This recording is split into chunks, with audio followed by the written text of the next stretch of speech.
Page 37-38. Linda says she thinks it's a major embarrassment having an uncle in jail. Lorraine says we all make mistakes, but now Book Dave says, yeah, but Uncle Joey made them consecutively. And I kind of really love that because it reminds me of John Campbell, who I also kind of really love.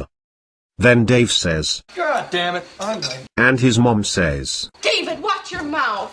And come here and kiss your mother before you go. like in the movie. But here he replies to his mom with, hell yes. And that's kinda good too. Did you know, I am quickly becoming Book Dave fan number 1.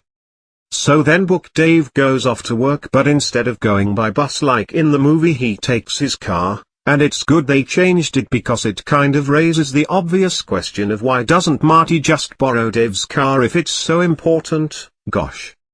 Anyway, the dinner conversation continues like in the film, but wordier, more loquaciously, garrulously, and with unnecessary verbiage. Instead of Linda saying, Jennifer Parker called you twice. and then Lorraine jumping in with, I don't like her, Marty. Any girl who calls up a boy is just asking for trouble. we get, By the way, Lorraine said, that girl Jennifer called. Wants you to call her back. Marty nodded. I think her last name was Parker. I know her last name, Mum. But it could have been another Jennifer, couldn't it? Yes, but I don't know any other Jennifers right now. okay, terrific, now we know for sure there's only one Jennifer in this story. All I can guess is that this was meant to establish that Marty used to be a ladies' man, but not anymore, because he's down to just one Jennifer? So add that to your list of character traits of Marty McFly, used to get more smooches, but not anymore. He's down to one Jennifer. Then we get there. When I was your age, I never chased a boy or called a boy or sat in a parked car with a boy. Conversation from the movie, only now it continues with, Because when you behave like that, boys won't respect you, Linda. They'll think you're cheap. Linda rolled her eyes. She'd heard it several hundred times already, although it probably seemed like at least 1 million. probably, huh? Then there. It'll just happen. Like the way I met your father. That was so stupid. Grandpa hit him with the car. Conversation happens, and can you guess this conversation goes on longer than it needs to? If so, you win 88 ultra points. 88.1 if you guessed it also features more Marty trying out stand-up. But that was so stupid. Linda whined. Grandpa hit him with a car. It was meant to be. Maybe you should hang around the emergency wards, Marty suggested. That wouldn't do any good, Lorraine said, unaware of his sarcasm. You see, you'll meet Mr. Wonderful in a certain way that you just can't make happen. And you won't be able to avoid it either. It's just bound to happen, like the sun's supposed to come up tomorrow morning. All this metaphysics did not impress Linda. Nor did it impress me, who was unaware that the real point of the upcoming time travel adventure was to prove how truly wrong Lorraine was in every sentence she says. Also, can we talk about how weird the phrase, supposed to is here? It's so weird.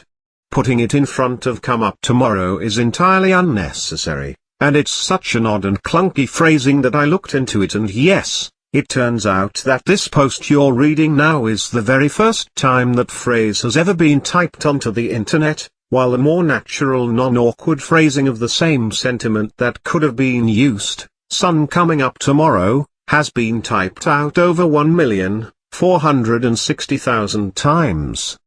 Ladies and gentlemen, we now have quantifiable numbers as to how strange this book is. True fact, this book is 1,460,000 times weirder than it needs to be. Remember the last page, where Marty quipped maybe you should hang around the emergency wards and it seemed weird and out of place. Well, that's only because we hadn't yet read pages 39 and 40, where he again throws out one-liners at every single chance he gets. I'm not joking. Movie version. Still don't understand what Dad was doing in the middle of the street. What was it, George? Bird watching? What, Lorraine? What? Here Book Marty quips. He was probably just a very incompetent hitchhiker. Oh ho. The book continues a lot like in the movie.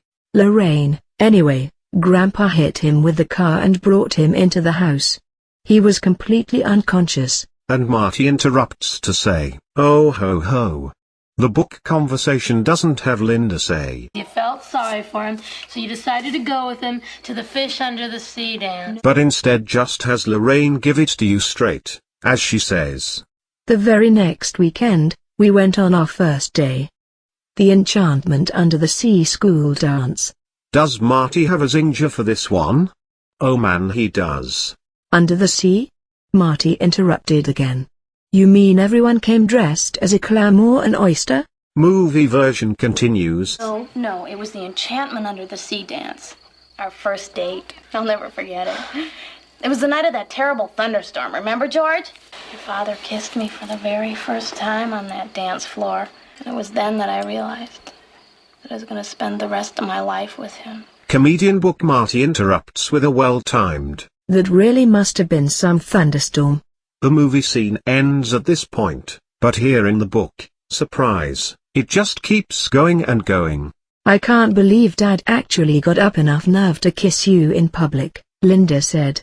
Lorraine flushed. Well, she said coyly. I may have encouraged him a little.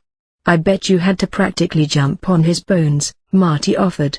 And here I'm wincing because it's clear this is the first time Gipe's ever attempted to deploy the phrase jump his bones and, despite all his practice, that one little word on slipped in and blew it entirely for him.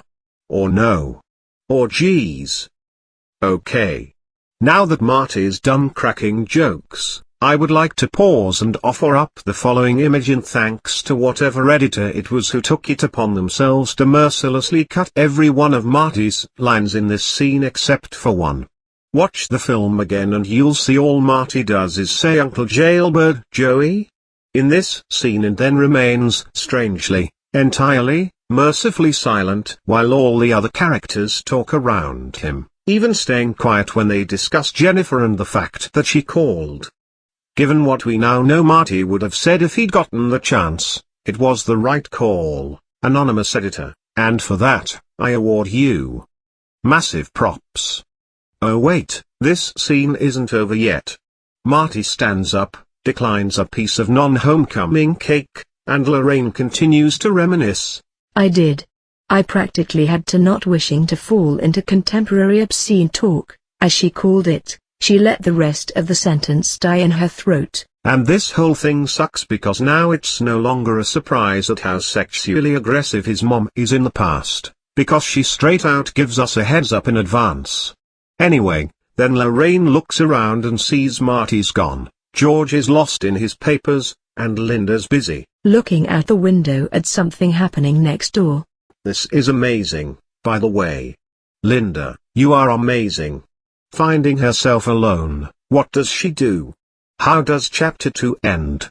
Well shucks, it ends with Lorraine reaching for the nearest knife and drugging herself up on cake.